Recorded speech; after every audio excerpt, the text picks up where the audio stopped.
les frérots, bienvenue sur la chaîne ABC Foot et aujourd'hui je vais vous donner des conseils sur un thème qui nous est déjà tous arrivé, c'est-à-dire quand ton entraîneur te crie dessus. Et je vous avoue que je suis plutôt bien placé parce que maintenant je suis devenu entraîneur aussi d'une équipe de U10. La plupart de mes petits ils ont à peu près 9 ans, mais avec eux je suis quand même plutôt strict. Je suis quand même gentil, j'aime bien rigoler avec eux, etc. Mais j'attends quand même du sérieux de leur part, malgré qu'ils n'aient que 9 ans. Et on va rentrer directement dans le vif du sujet, mais quand un entraîneur te crie dessus, souvent c'est mal interprété. C'est-à-dire que la première réaction des joueurs c'est ils ont peur. Tout simplement, voilà, le coach il te crie dessus, tu as peur. Alors ça justement c'est la pire des réactions possibles. Et je vais vous expliquer pourquoi. Je vais vous prendre un exemple qui m'est arrivé dans mon équipe justement. Moi je joue d'une manière où mes deux défenseurs centraux, ils doivent relancer proprement. Même s'ils ont 9 ans, etc., je veux pas les voir dégager. Et pendant un match, en fait, mon défenseur central, il était vraiment bien dedans. C'est-à-dire que défensivement, personne ne le passait. Mais par contre, à la relance, c'était beaucoup moins bon.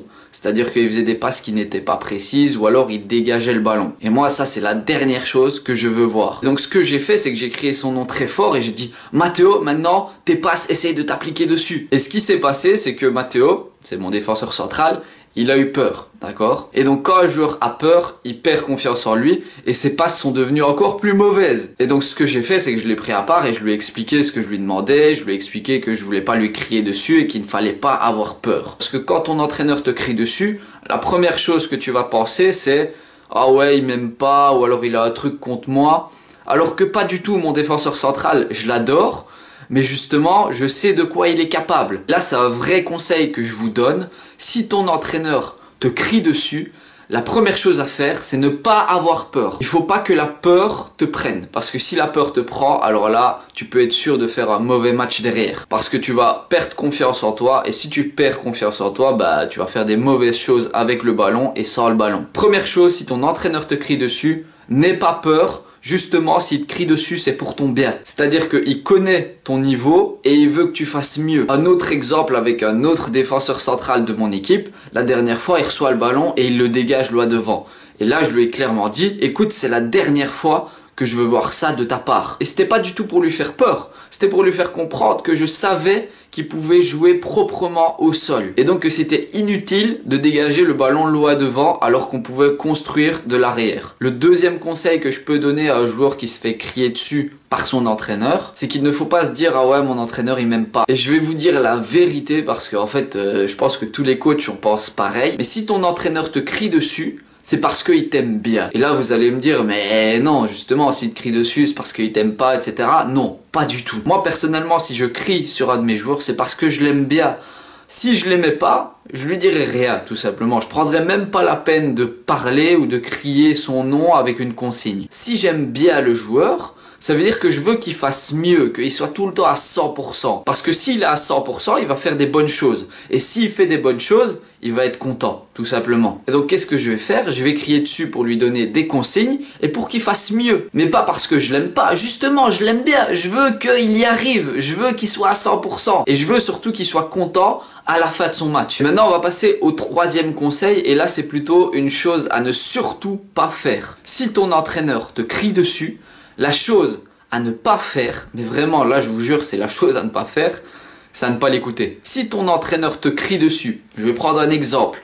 Matteo, fais des meilleures passes parce que là tes relances elles sont dangereuses. La chose à ne surtout pas faire pour Matteo, c'est de ne pas m'écouter et à continuer à faire des relances dangereuses, etc. Et là vous allez me dire ouais mais c'est facile à dire, etc. Mais en tant que joueur c'est plus compliqué. Alors oui je sais que c'est compliqué, ça y a aucun souci, mais en tant qu'entraîneur, tu vois les intentions de ton joueur. C'est-à-dire que si Matteo, il commence à faire des passes qui sont un petit peu plus propres et moins dangereuses, moi, en tant qu'entraîneur, je vais le voir. Alors, je sais qu'il va pas réussir toutes ces passes. Je le sais très bien, il va peut-être y avoir encore une petite passe dangereuse par-ci par-là. Mais je vais voir que ses intentions sont meilleures. Et juste le fait de voir ça, je vais me dire, ok, ça va, il m'a écouté. Un autre exemple pour que vous compreniez bien, je vais dire, ouais, Bruno, va au duel. Parce que là, tu te fais manger. Si dans les 5 minutes qui suivent, je vois que Bruno, il va quand même mettre plus le pied. Certes, il gagne peut-être pas tous ses duels parce que il est peut-être plus petit. Mais je vois que ses intentions sont bonnes. Il va au duel, il fait des tacles, il arrache le ballon. Même s'il va pas gagner tous ses duels,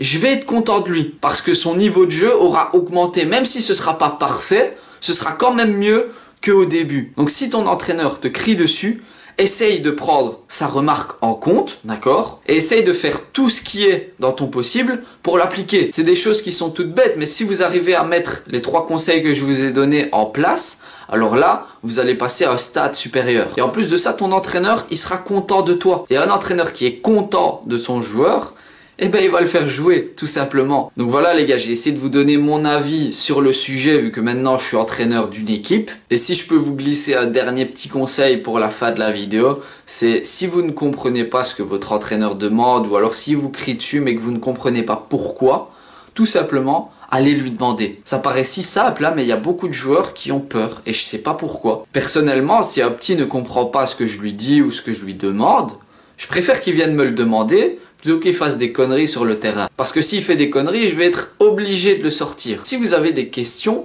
posez-les à votre entraîneur. N'ayez pas peur, il va pas vous manger. Il va juste vous réexpliquer les choses.